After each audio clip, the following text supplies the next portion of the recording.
মুক্তিমা, একটু ওঠার চেষ্টা করবি?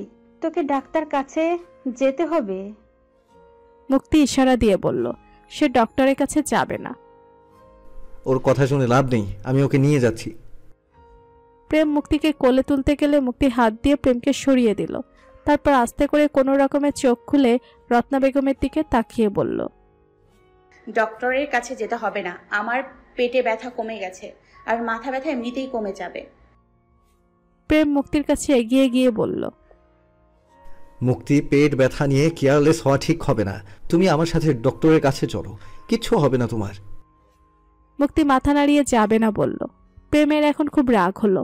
সে রেগে গিয়ে মুক্তিকে ধমক দিয়ে বলল, হাই মেয়ে, তুমি এত জেদি কেন? রুনা বেগম প্রেমের রাগ টের পেয়ে মুক্তির কাছ থেকে প্রেমকে টেনে সরিয়ে নিয়ে এলেন।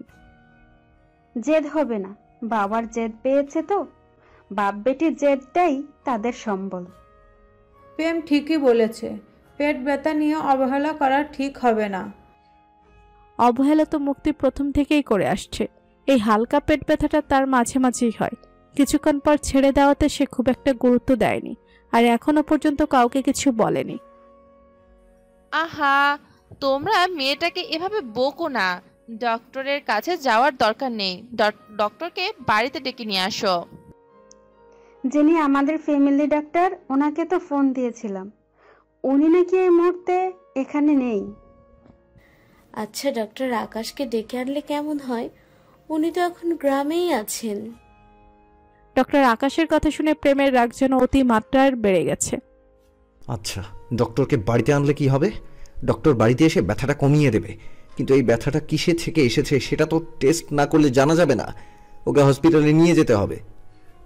আমি তাহলে মুক্তির ছোট আব্বুকে একটা ফোন দেই। মুক্তি সবার সব কথা শুনতে পাচ্ছে, কিন্তু তার কথা বলার ইচ্ছে হচ্ছে না। মুক্তি শিউলি বেগমের কথা শুনে খুব কষ্ট শুয়ে থাকা উঠে বসল। তারপর আস্তে আস্তে চোখ খুলে বলল, আমি এখন ভালো আছি, বললাম তো পেটের ব্যথাটা কমে গেছে। অযথা ওদের ফোন দিয়ে টেনশন দেওয়ার দরকার নেই। এই কথা বলে মুক্তি বিছানা থেকে নেমে উঠে দাঁড়ানোর চেষ্টা করলো। কি হলো, কোথায় যাচ্ছিস তুই? আমি আমার ঘরে যাব। উঠে দাঁড়াতেই মুক্তি মাথা ঘুরিয়ে পড়ে যাচ্ছিল। রত্না বেগম উঠে মুক্তিকে ধরলেন, কিন্তু শক্তিতে পেরে উঠলেন না। প্রেম দৌড়ে গিয়ে মুক্তিকে কোলে তুলে নিল। মুক্তি এক হাত দিয়ে শক্ত করে প্রেমের শার্টের কলার চেপে ধরল। তার মাথা ভারী হয়েছে, সে মাথা আগলে রাখতে পারছে না। সে নিজের অজান্তে প্রেমের বুকে মাথা গুজে দিল। প্রেম, মুক্তিকে নিয়ে ওর ঘরে গিয়ে শুয়ে দে, এখানে এত মানুষের মধ্যে ওর ঘুম আসবে না। প্রেম মুক্তিকে নিয়ে মুক্তির ঘরে চলে গেল। রত্না বেগম আর শিউলি বেগম ওর পিছু পিছু যেতে চাইলে রুনা বেগম ওনাদের আটকে দিলেন। তোমরা এখন যেও না, মুক্তির পেট ব্যথাটা কমেছে, ও একটু ঘুমানোর চেষ্টা করুক। প্রেম মুক্তিকে নিয়ে তার বিছানায় শুয়ে দিল। মুক্তি যে প্রেমের কলার ধরে আছে সেদিকে তার খেয়াল নেই। খেয়াল থাকবে কিভাবে? মুক্তির মাথা ব্যথা এমন পর্যায়ে গেছে যে সে চোখ খুলতেই পারছে না। প্রেম মুক্তির হাত থেকে তার কলার ছাড়ানোর বিন্দুমাত্র চেষ্টা করল না। উল্টো সে মুক্তির আরো একটু কাছে গিয়ে মুক্তির মাথায় আস্তে করে হাত বোলাতে লাগলো, আর মুক্তিকে চেয়ে চেয়ে দেখতে লাগলো। কি মায়া এই চেহারায়! প্রেমের যেন ইচ্ছে করে সারাক্ষণ এই মুখটাকে দেখতে। গোলাপি ঠোঁট দুটো শুষ্ক হয়ে আছে। মুক্তি আস্তে করে বলল, পানি খাবো।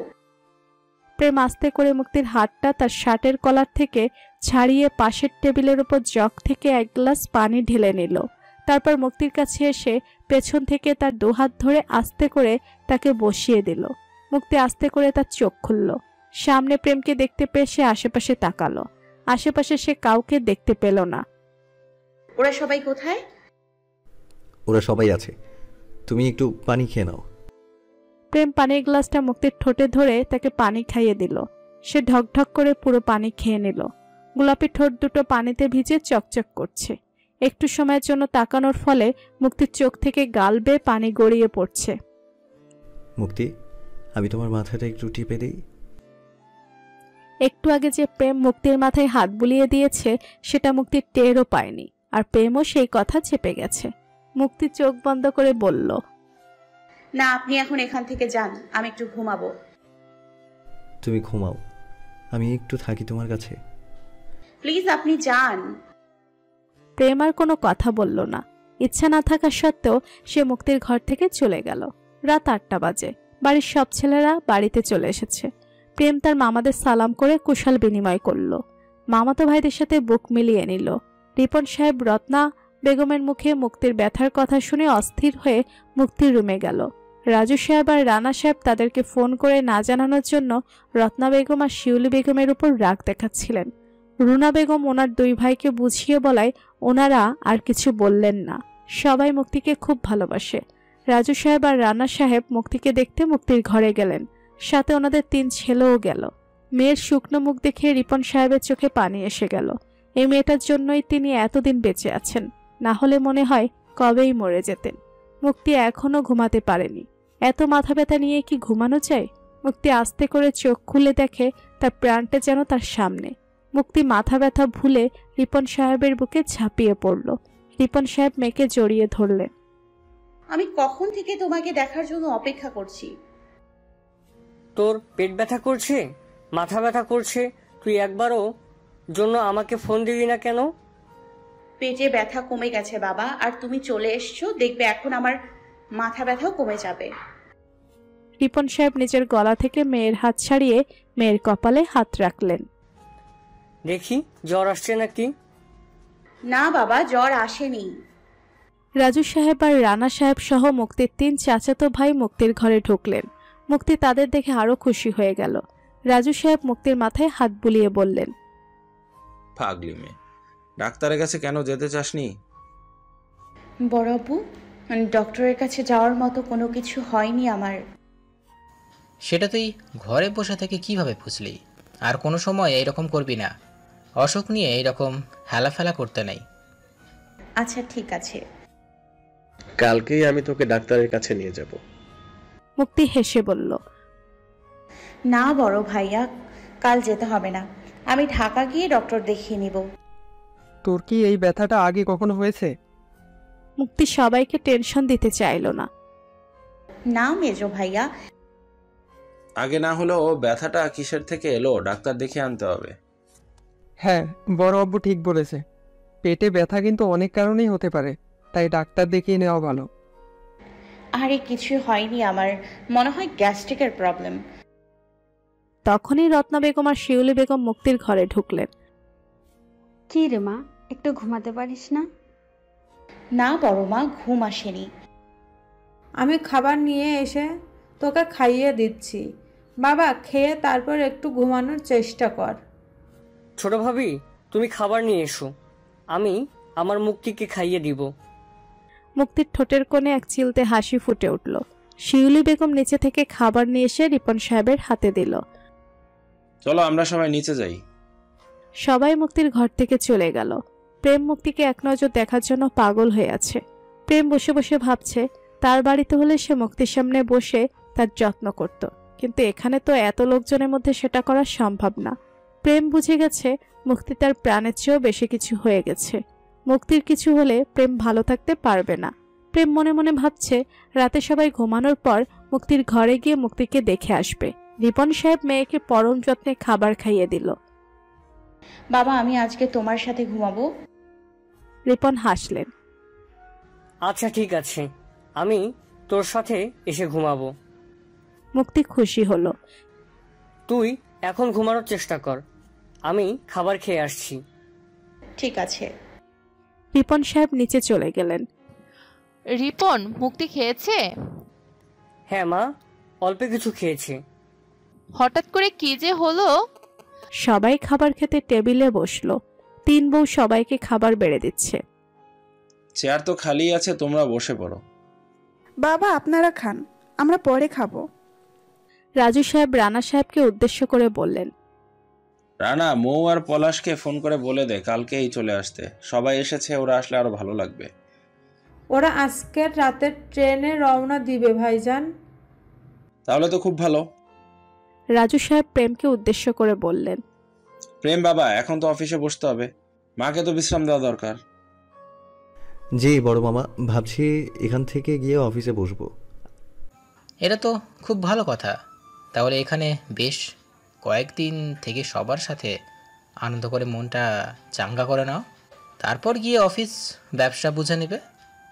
রিপন সাহেব রুনা বেগমকে উদ্দেশ্য করে বললেন, রুনা, প্রেমের তো এখন বিয়ে দেওয়া দরকার। প্রেমের জন্য আমাদের গ্রামে মেয়ে খুঁজবো নাকি নাকি শহরের মেয়েই বিয়ে করবি? প্রেম তার ছোট মামার কথা শুনে ইতস্তত বোধ করলো। তোমরা তো আছোই, আমি কি বলবো বলো? শহরের মেয়ে যদি বিয়ে করাস তাহলে তোকে মেয়ে খুঁজে বের করতে হবে, আর যদি গ্রামে বিয়ে করাস তাহলে আমরা এখানে ভালো মেয়ে খোঁজ লাগাতে পারি। মেয়ে দেখার আগে প্রেমকেও ভালো করে জিজ্ঞাসা করে নে ওর কোনো পছন্দ আছে কিনা। প্রেম মনে মনে হাসলো। সবার খাওয়া দাওয়া শেষ হয়ে গেছে। আমি আজ মুক্তির কাছে থাকবো, মেয়েটার একা ঘুমানো ঠিক হবে না।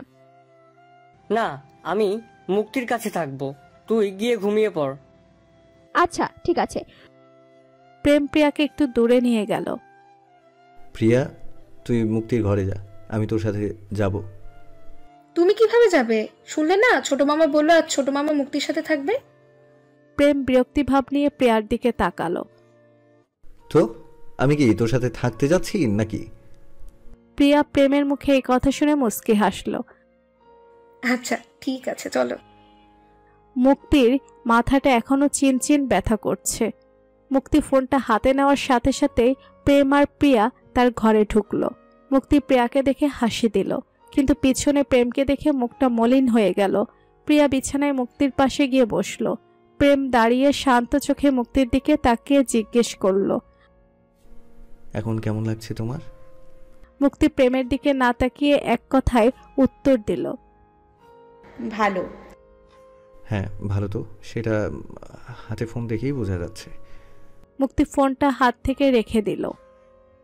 আচ্ছা তুমি এত জেদি কেন? হ্যাঁ, তোমাকে এত করে বললাম ডক্টরের কাছে যেতে, কিন্তু তুমি গেলেই না আমার সাথে।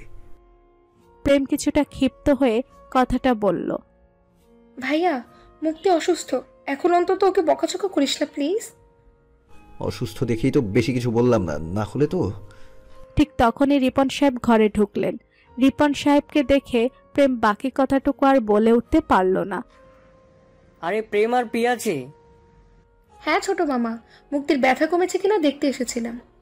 রিপন সাহেব প্রেমকে দাঁড়িয়ে থাকতে দেখে একটা চেয়ার এগিয়ে দিলেন। প্রেম, দাঁড়িয়ে আছিস কেন? ওখানে বস। না ছোট মামা, আমি বসবো না, আপনারা ঘুমান, আমি এখন যাই। প্রেম মুক্তির দিকে এক নজর দেখে চলে গেল। আমিও যাই। এই কথা বলে প্রিয়াও চলে গেল। রিপন সাহেব বিছানায় বসে মুক্তিকে তার কোলে শুইয়ে দিয়ে মাথায় হাত বুলাতে লাগলেন। তোর মা যদি বেঁচে থাকতো তাহলে তোর মা তোকে কতই না যত্ন করতো। এভাবে বলো না বাবা, আমাকে সবাই খুব ভালোবাসে, যত্ন করে। ফুপুমণি আমাকে 2 ছেলেমেয়ের থেকে কখনো কম ভালোবাসেনি। আর বড় মা ছোট মা যদি না থাকতো তাহলে আমি কবেই মরে যেতাম। ওদের কোনো তুলনা হয় না। সত্যি বলছিস? তোর কোনো আফসোস হয় না তো মা? না বাবা, আমার কোনো সময় আফসোস হয় না, তবে মায়ের কথা আমার ভীষণ মনে পড়ে। আমারও খুব মনে পড়ে তোর মায়ের কথা। তুই দেখতে হুবহু তোর মায়ের মতো সুন্দর হয়েছিস। তোকে জন্ম দিতে গিয়েই তোর মা মরণপ্রাণ অবস্থা, তাই মানা করেছিলাম আমাদের আর বাচ্চার দরকার নেই, তোকে নিয়েই আমরা দুজন জীবনটা পার করিয়ে দেব। কিন্তু শুনলো না আমার কথা। বাচ্চা জন্ম দিতে গিয়ে বাচ্চা মা দুজনেই আমাদের ছেড়ে চলে গেল, একা করে দিয়ে গেল আমাদের। এই কথাটা বলে রিপন সাহেবের চোখে পানি এসে গেল। বাবার চোখে পানি দেখে মুক্তি ফুফিয়ে ফুফিয়ে কাঁদতে লাগলো। বোকামি, এভাবে কাঁদছিস কেন? তোমার চোখে আমি পানি সহ্য করতে পারি না বাবা। মুক্তি দেয়ালে তার মায়ের ছবির দিকে তাকিয়ে বলল, দেখো মা, ও রাগ করে তোমার দিকে তাকিয়ে আছে। মা, ও তোমার চোখের পানি সহ্য করতে পারে না। ঠিক আছে, তুই কাঁদিস না, আর আমিও কাঁদবো না। মুক্তি বাবার সাথে গল্প করতে করতে বাবার কোলেই ঘুমিয়ে পড়ল। রিপন সাহেবও মেয়েকে জাগালেন না। তিনি নিজের কোলে মেয়ের মাথা রেখে ঘুমিয়ে পড়লেন। এই বাড়িতে ফজরের নামাজ পড়ে কেউ ঘুমায় না। নামাজ পড়েই সবাই সবার কাজ নিয়ে ব্যস্ত হয়ে পড়ে। টেবিলে নাস্তা দেওয়া হয়েছে। প্রেমও আজ ঘুম থেকে তাড়াতাড়ি উঠে গেল। একটু পর মুক্তি গোসল সেরে নিচে নেমে এলো। কি সুন্দর দেখাচ্ছে মুক্তিকে। পেটে ব্যথা এখন নেই তো? না, নেই। রাজু সাহেব সবাইকে বললেন খাবার টেবিলে বসতে। সবাই টেবিলে বসে পড়ল। রুনা বেগম এক প্রকার ইচ্ছে করে মুক্তিকে প্রেমের পাশে চেয়ারে নিয়ে বসিয়ে দিলেন। তারপর নিজে মুক্তির পাশে বসে পড়লেন। মুক্তি স্বাভাবিকভাবেই প্রেমের পাশে বসলো। রুনা বেগম চাইছিলেন প্রেম আর মুক্তিকে একসাথে কেমন মানায় সেটা সবার চোখে পড়ুক। পড়েছে অনেকের চোখেই। রত্না বেগম, শিউলি বেগম, দিলারা বেগম, সুমি, রেখা, জুই সবার মনেই ক্ষণিকের জন্য উদয় হয়েছিল তারা যেন একেবারে রাজঝটক। কিন্তু পরক্ষণেই সবাই সবার ভাবনা থেকে ফিরে এলো। প্রেমের খুব কাছে বসে আছে মুক্তি। তার শরীরে সে মিষ্টি গন্ধ প্রেমের মনকে এলোমেলো করতে বেশি সময় নেয় না। কিন্তু মুক্তি পাশে বসে থাকা মানুষটার দিকে একবারও তাকালো না। ওমা, প্রেম তুমি খাচ্ছ না কেন? খাবার ভালো হয়নি? না বড় মামি, খাবার খুব ভালো হয়েছে। মুক্তি, তুই প্রেমের কাছে আসিস? তুই প্রেমের প্লেটে খিচুড়িটা সরিয়ে রুটি আর মাংস দে। প্রেমের মনে হয় খিচুড়ি খেতে ভালো লাগে না। না না, সমস্যা নেই মামি, আমি খেতে পারবো। মুক্তি একটা খালি প্লেট নিয়ে প্রেমের সামনের প্লেটটা সরিয়ে ওই খালি প্লেটে রুটি আর মাংস বেড়ে দিল। প্রেম যে মুক্তির দিকে তাকিয়েছে, মুক্তি সেদিকে খেয়াল নেই। আর কিছু দিব? এই কথা বলে মুক্তি প্রেমের দিকে তাকাতেই দেখে প্রেম এক দৃষ্টিতে তার দিকে তাকিয়েছে। মুক্তি সবার সামনে একটু অস্বস্তি বোধ করলো। মুক্তি মাথা ঘুরিয়ে দেখে নিল কেউ দেখছে কিনা। না, সবাই কথা আর খাবার খেতে ব্যস্ত। প্রেম মুচকি হেসে তার চোখ সরিয়ে নিল। সে আর একবারও মুক্তির দিকে তাকালো না। মেয়েটার দিকে তাকালেই প্রেমের চোখ আটকে যায়। খাবার টেবিলে রানা সাহেবের ফোন এলো। রানা সাহেব ফোন হাতে নিয়ে বুড়ো কুচকে বললেন, হঠাৎ আলতাফ সাহেব ফোন করছে? তিনি অবাক হয়ে গেলেন। আলতাফ সাহেবের নাম শুনে সবাই রানা সাহেবের দিকে তাকালো। ফোনটা রিসিভ করো। আসসালামু আলাইকুম বন্ধু। ওয়ালাইকুম আসসালাম বন্ধু, কেমন আছো? ভালো আছি, তোমরা কেমন আছো? আমরা সবাই ভালো আছি। আমি আজ বিকেলে তোমাদের বাড়িতে একটু আসতে চাই। তোমাদের সমস্যা নেই তো? না না, সমস্যা হবে কেন? তোমরা যখন খুশি তুমি তখনই চলে আসো, আমি বাড়িতে থাকবো। আচ্ছা ঠিক আছে, তাহলে এসে বাকি কথা বলবো। এতক্ষণ সবাই রানা সাহেবের দিকে তাকিয়েছিল। ফোন রাখতেই রাজু সাহেব জিজ্ঞেস করলেন, উনি কি বলছেন? আলতাফ সাহেব বিকালে আমাদের বাড়িতে আসবে বলতো। আলতাফ সাহেবের আসার কথা শুনে মুক্তির গলা দিয়ে খাবার নামছে না। সবাই সবার মুখের দিকে তাকালো। রুনা বেগম একটু রাগী গলায় বললেন, তোমরা কি আকাশের সাথে মুক্তির বিয়ের কথা ভাবছো নাকি? মায়ের মুখে এই কথা শুনে প্রেম হকচকিয়ে গেল। এই আলতাফ সাহেবকে প্রেম চিনে না। হঠাৎ করে আকাশের কথা কেন উঠছে কেন? মুক্তি মাথা নিচু করে খাবার নাড়াচাড়া করছে। কি বলছিস? আমরা তো ওনাদের বলে দিয়েছি আমরা এখন মুক্তির বিয়ে নিয়ে ভাবছি না। তাহলে আকাশের বাবা আসছে কেন? হতে পারে অন্য কোনো কারণ আসছে। প্রেম এবার বুঝতে পারলো আলতাফ সাহেব তাহলে আকাশের বাবা, কিন্তু উনি কেন আসছেন এখানে? আর বিয়ের ব্যাপারে কথা বলতে আসলে সমস্যা কোথায়? তোদের দুই ভাই বোনের এই বিয়েতে যে কোনো আপত্তি, আমি সেটাই বুঝতে পারলাম না। একজনের আপত্তির কারণ তো অদ্ভুত। মেয়েকে নাকি বিয়ের পর ছেলে বিদেশ নিয়ে যাবে। আরে তাতে সমস্যা কি? একবারের জন্য তো নিয়ে যাচ্ছে না। দেশে ছেলের বাবা মা যেহেতু থাকবে, ছেলে তো দেশে আসবেই। ওই সময় তো ওর মেয়েকে ও নিয়ে আসবে, নাকি একা রেখে আসবে ওখানে? আর একজনের আপত্তির কারণ তো মুখে বললোই না। ছেলে ভালো লাগেনি, নাকি পরিবার ভালো লাগেনি, কিছু একটা কারণ তো দেখাতে হবে। রুনা বেগম ছেলের মুখের দিকে চাইলেন। প্রেম মুখটা মলিন করে মাথা নিচু করে বসে আছে। রাজু সাহেবের কথার উত্তর দিলেন না রুনা বেগম। আমার আকাশ ছেলেটিকে খুব ভালো লেগেছে। কি সুন্দর কথাবার্তা, দেখতে মাশাআল্লাহ সুন্দর। আমার মুক্তির সাথে খুব মানাবে। মুক্তির জন্য এর থেকে ভালো বিয়ের প্রস্তাব আর হতেই পারে না। রুনা বেগম মায়ের কথা শুনে মনে মনে কিঞ্চিত রাগ হলেন। হ্যাঁ, আমি মায়ের সাথে একমত। মুক্তির জন্য এই বিয়ের প্রস্তাবটা পারফেক্ট। আলতাফ সাহেবের পরিবার মুক্তিকে নেওয়ার জন্য পাগল। মুক্তি ওদের বাড়িতে খুব ভালো থাকবে।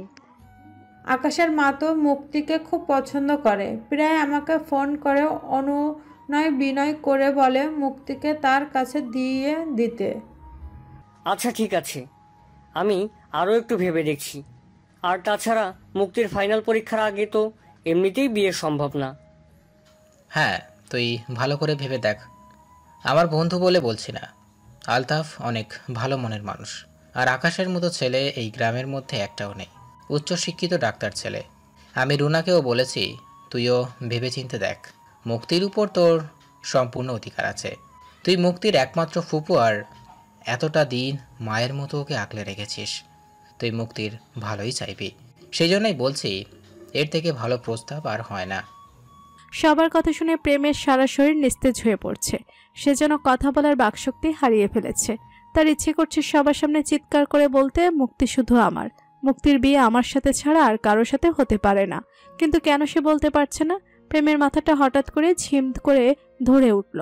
তার যেন নিঃশ্বাস বন্ধ হয়ে আসছে, শরীর মাথা কোনোটাই কাজ করছে না। সে কাঁপা কাঁপা হাতে এক গ্লাস পানি আনতে গিয়ে গ্লাসটা ফেলে দিল। প্রেমের হাত থেকে পানির গ্লাসটা পড়তে যাওয়াতে সবার দৃষ্টি প্রেমের উপর পড়ল। প্রেমকে কেমন অস্বাভাবিক লাগছে। রুনা বেগম চেয়ার থেকে উঠে প্রেমের কাছে গেলেন। কি হয়েছে বাবা, তোকে এমন লাগছে কেন? রাজু সাহেব উদ্বিগ্ন হয়ে বললেন, দেখ গলায় কিছু আটকেছে কিনা।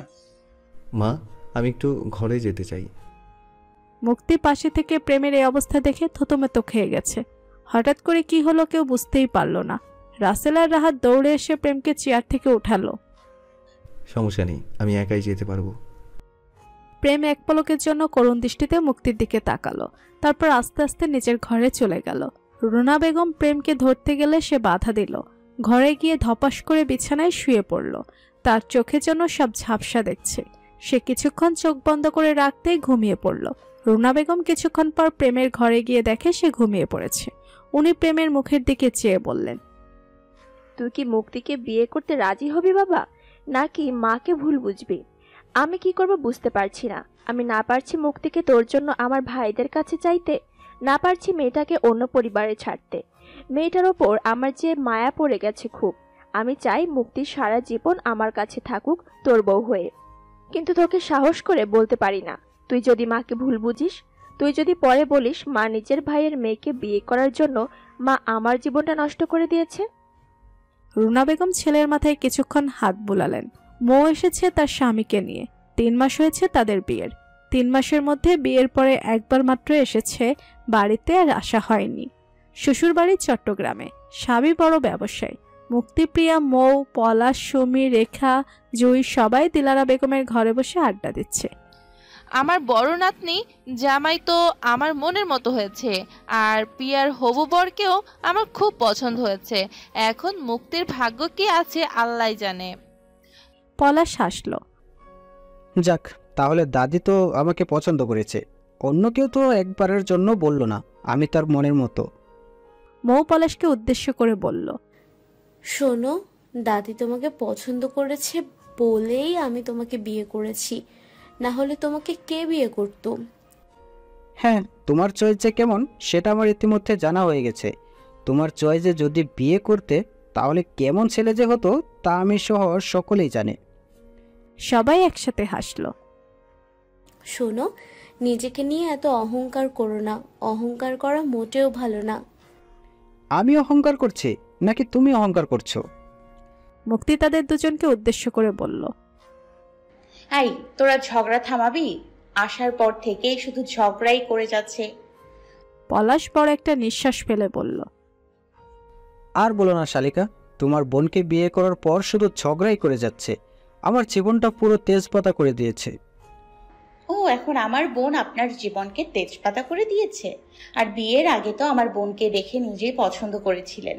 আপনার বাবা মাকে নাকি বলেছিলেন এই মেয়েকে না পেলে আপনার জীবন তুচ্ছ হয়ে যাবে। মুক্তি কিছুটা ভঙ্গিমা করে কথাগুলো বলল। মুক্তির কথা শুনে সবাই হেসে উঠল। আসলে মুক্তি কি বলতো, সব পুরুষ মানুষই একই রকম। তোর ভাইও তো বিয়ের আগে আমাকে না পেলে নাকি বাঁচবে না, আর এখন বলে তোমাকে বিয়ে করে নাকি জীবনে বাঁচার মানেই হারিয়ে ফেলেছে। হ্যাঁ, আমাকেও তো বিয়ের আগে বলেছিল আমি নাকি ওর জীবনের সকল সুখের মূল কারণ, আর এখন বলে আমি নাকি ওর জীবনের সকল দুঃখের মূল কারণ। সবারই হাসতে হাসতে পেট ব্যথা করছে, তবু হাসি থামাতে পারছে না। বেশ অনেকক্ষণ পর প্রেম ঘুম থেকে উঠে গোসল সেরে নিচে নামলো। দুপুরের খাবারের সময় পার হয়ে গিয়েছে।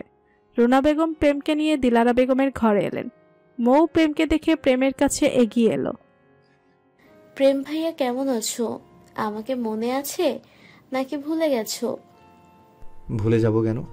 সবাইকে মনে আছে আর তোমাকে ভুলে যাব? বিদেশ থেকে তো একবারের জন্য কথা বলনি আমার সাথে, সবার সাথে ঠিকই কথা বলেছো। মিথ্যে বলছো কেন মৌ আপু? ভাইয়া আমাকে ছাড়া কোনো বোনদের সাথেই কথা বলেনি, শুধু ভাইদের সাথেই কথা বলেছে। প্রেম মনে হয় মেয়েদের ভয় পায়, না হলে ভাবি হিসাবে ও তো আমাদের সাথে একবারও কথা বলেনি, কিন্তু ওর ভাইয়ের সাথে ঠিকই কথা বলেছে। সবাই হাসলো। পলাশ এগিয়ে এসে বলল, আসলে সত্যি মেয়েরা একটা ভয়ের কারণ। মেয়েদের কাছ থেকে যত দূর দূর থাকা যায় ততই মঙ্গল। পলাশ প্রেমের দিকে এক হাত বাড়িয়ে দিয়ে বলল, আমি পলাশ, ময়ের হাজবেন্ড। পলাশ হাসি মুখে কথাগুলো বলল। প্রেম পলাশের সাথে হাত মিলালো। আমি প্রেম, খুব ভালো হয়েছে আপনি এসেছেন। আসার পর খুব একা একা লাগছিল। ভাইয়ারা তো কাজের জন্য সময়ই পায় না, আপনার সাথে একটু আড্ডা দেওয়া আর ঘোরাঘুরি করা যাবে। হ্যাঁ, ঠিক বলেছেন। প্রেম ভাইয়া, তুমি ওকে আপনি করে বলছো কেন? ও তোমার ছোট বোনের হাজবেন্ড, ওকে তো তুমি করে বলবে। ওকে, সমস্যা নেই। তাহলে পলাশকেও আমাকে তুমি করে বলতে হবে। আমার কোনো সমস্যা নেই। প্রেম পলাশ দুজন হেসে বুকে বুক মিলিয়ে নিল। রত্না বেগম ঘরে ঢুকে সবাইকে তাড়া দিলেন খাবার টেবিলে গিয়ে বসতে। সবাই খাবার টেবিলে চলে গেল। রানা সাহেব আর রিপন সাহেব টেবিলে বসাচ্ছিলেন। ওনারা আজ অফিসে যাননি। বিকেলে আকাশের বাবা আলতাফ সাহেব আসার কথা, তাই দুই ভাই বাড়িতে থেকে গেলেন।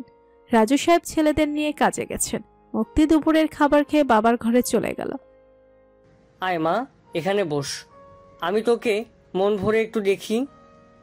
মুক্তি হেসে বিছানায় বাবার সামনে গিয়ে বসলো। মৌ তার বর নিয়ে বাড়ি এসেছে। আমার মুক্তিমাও তো একদিন এভাবে বিয়ে হলে তার বর নিয়ে বাড়িতে বেড়াতে আসবে, তা দেখে আমার দু চোখ জুড়িয়ে যাবে। বাবা চুপ করো, সারাদিন শুধু বিয়ের কথা, আমার ভালো লাগে না। রিপন সাহেব হাসলেন। চোখ মুখটা কেমন যেন মলিন হয়ে গেছে, একটু চোখ মুখে পানি দে, তাহলে ঠিক হয়ে যাবে। যা মা। আমি এখন গোসল করবো বাবা। আচ্ছা যা, তোর আবার 2 দিন 3 দিন বার গোসল না করলেই হয় না, আবার দেখিস ঠান্ডা না লেগে যায়। মুক্তি তার ঘরে গিয়ে ফোন হাতে নিয়ে ভুরু কুচকাল। তার খুব রাগ হচ্ছে, ফোনে কোনো কল কোনো মেসেজ আসেনি। মুক্তি মনে মনে বলছে, একবার আয় আমার সামনে, তারপর বুঝবো মজা। গোসল সেরে মুক্তি নীল রঙের একটা 3 পিস পরেছে। নীল রংটা মুক্তির খুব প্রিয়। ভেজা চুল হালকা একটু আশ্রিয়ে নিচে চলে গেল। প্রেমের দু চোখ যেন মুক্তিকে খুঁজে বেড়ায় সারাক্ষণ। দুপুরের খাবারের পর আজ মুক্তি দিলারা বেগমের ঘরে আসেনি। সবাই ওই ঘরেই আড্ডা দিচ্ছিল। মুক্তি ঘরে ঢুকতেই সবাই মুক্তির উপর হামলে পড়ল। আরে শালিকা, কোথায় ছিলে এতক্ষণ? মুক্তি, তুই গোসল করতে গিয়েছিলি? মুক্তি, তোর ড্রেসটা তো খুব সুন্দর, তোকে খুব মানিয়েছে। মুক্তি, তোকে এতক্ষণ মিস করছিলাম, বস এখানে। প্রিয়া হাত ধরে মুক্তিকে ফ্লোরে বসালো। সবার এতগুলো প্রশ্নের একটা জবাবও মুক্তি দিল না। প্রেম মুক্তির দিক থেকে দৃষ্টি সরাতে পারছে না। নীল রং প্রেমের খুব পছন্দের। প্রিয় মানুষটাকে প্রিয় রঙে দেখে প্রেমের অপরূপ সুন্দর লাগছে। প্রেম ভাবছে, এই মেয়েটা কি আমাকে পাগল করার প্রতিজ্ঞা করেছে? না হলে প্রতিনিয়ত ওর সৌন্দর্য আমাকে আকর্ষণ করছে কেন? জুই ভাবি দৌড়ে গিয়ে তার ঘর থেকে খুব সুন্দর 2 ডজন নীল রঙের কাচের চুড়ি নিয়ে এসে মুক্তির হাতে পরিয়ে দিল। আরে কি করছো? এই চুড়িগুলো দেখে আমার খুব ভালো লেগেছিল, তাই কিনেছিলাম, কিন্তু কখনো পরা হয়নি। কিন্তু তোকে দেখে মনে হলো এই চুড়িগুলো মনে হয় আমি তোর জন্যই কিনেছিলাম। মুক্তি হাসল। মুক্তির হাতে চুড়ির শব্দে প্রেম যেন আরো পাগল হয়ে যাচ্ছে। দিলারা বেগম মৌ, মুক্তি আর প্রিয়াকে কাছে ডেকে নিয়ে আদর করে দিলেন। তোরা 3 জন তো আমার থেকে দূরে থাকিস, তাই তোদের মন চাইলেও আদর করতে পারি না। তুমি চিন্তা করো না দাদি, আর 3 মাস পর আমার ফাইনাল এক্সাম শেষ হয়ে যাবে, তখন তো আমি ওই বাড়ি থেকে একবারে তোমার কাছে চলে আসব। প্রেম বুড়ো কুচকালো, মনে মনে বলল, তুমি যাতে ওই বাড়ি থেকে আর বেরোতে না পারো সেই ব্যবস্থাই আমি করব। 3 মাস পর তোমাকে একেবারের জন্য ওই বাড়িতে বন্দি করব। দুপুর গড়িয়ে বিকেল হয়ে এলো। অনেক রকমের নাস্তা তৈরি করা হয়েছে। মুক্তি, প্রিয়া, দিলারা বেগম ছাড়া বাকি সবাই ড্রয়িং রুমে আকাশের বাবার জন্য অপেক্ষা করছিলেন। মেজো ভাই, আলতাফ সাহেব একাই আসবেন নাকি সাথে ভাবিও আসবেন? কিছু বলেছেন? না না, সাথে কি আসবে বলেনি, শুধু বলেছেন আসবেন। খানিকক্ষণ পর সুন্দর একটা গাড়ি মুক্তির বাড়ির সামনে এসে দাঁড়ালো। আকাশ, আলতাফ সাহেব আর আকাশের মামা গাড়ি থেকে নেমে বাড়ির ভেতরে গেলেন। আকাশ যে আসবে আলতাফ সাহেব আগে বলেননি। আকাশকে দেখে সবাই অবাক হয়ে গেল। মুক্তির 3 ভাবি আকাশকে দেখে ইশারা দেওয়া নেওয়া করছে। আকাশ সবাইকে সালাম দিল। আলতাফ সাহেব সবার সাথে কুশল বিনিময় করলেন।